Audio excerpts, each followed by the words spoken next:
In California, somewhere between Joshua Tree and Blythe, I met a woman named Blair who helps maintain a magnificent piece of public art called Salvation Mountain. She's a traveler, a nomad really, someone whose life depends on the land and who feels its vulnerabilities deeply. When I asked her what she's sick of, she didn't hesitate. People not camping and recreating responsibly and trashing public lands. You have to protect and be responsible and not litter and put your fires out, don't feed wildlife, You think those things seem kind of like common sense and obvious, but common sense isn't that common. Did you hear the revelation in Blair's complaint? I'm not sure she was talking about fire safety or even the environment. I sensed an admission that her lifestyle, and therefore her life, is vulnerable to carelessness, to a disrespect for what she considers sacred. Talking to Blair helped me see that carelessness erodes our sense of connection. Which made me wonder, is it possible to restore it?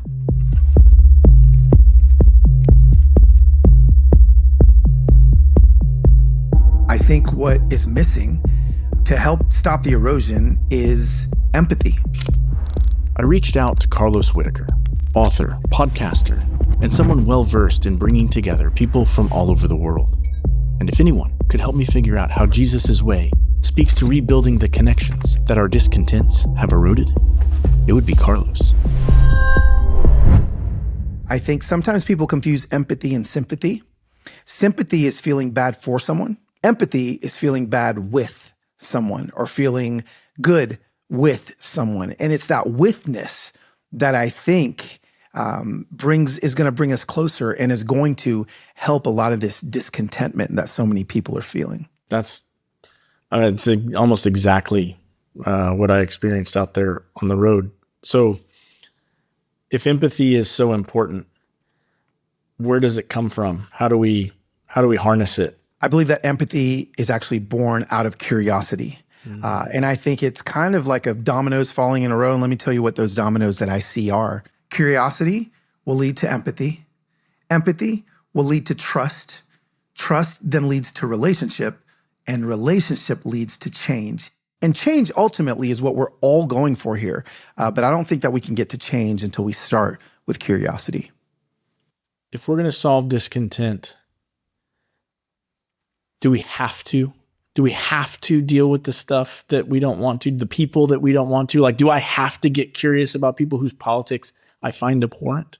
That's the hard work at hand. That's the hard work. Every single person that you spoke to across the country had a very real and valid pain point in their life. Did Jesus do that? Did he get curious about the things that he found abhorrent? Absolutely. Jesus, I feel like Jesus was dealing on a daily basis with people that were doing abhorrent things. Think of Jesus. He was walking down the road and there's this tax collector named Zacchaeus. And in the Bible, it just tells of the story how Zacchaeus, nobody liked him. He was taking people's money. And it says he was really little, so he had to climb up a tree in order to see Jesus. And Jesus was empathetic towards Zacchaeus, and he walked up to the tree. He didn't try to change who Zacchaeus was while Zacchaeus was in the tree. He invited himself over to Zacchaeus' house for a meal. And that's where the change began to happen. Isn't that crazy? How it wasn't shouting out how you need someone else to change, but you got to get close. Jesus had to get close to Zacchaeus. And then it says that Zacchaeus literally changed his life because of the proximity that Jesus had with him, which that proximity led to empathy, which led to change. Proximity. Now, there's a great word to describe what we did out there. Like Jesus, we often found ourselves in people's homes. For example, at the bottom of a hill in Arizona, we found ourselves with Robert, a caring father struggling in recovery. And he's grown pretty sick of the guy staring back at him in the mirror. But I was curious if he felt alone in his struggle.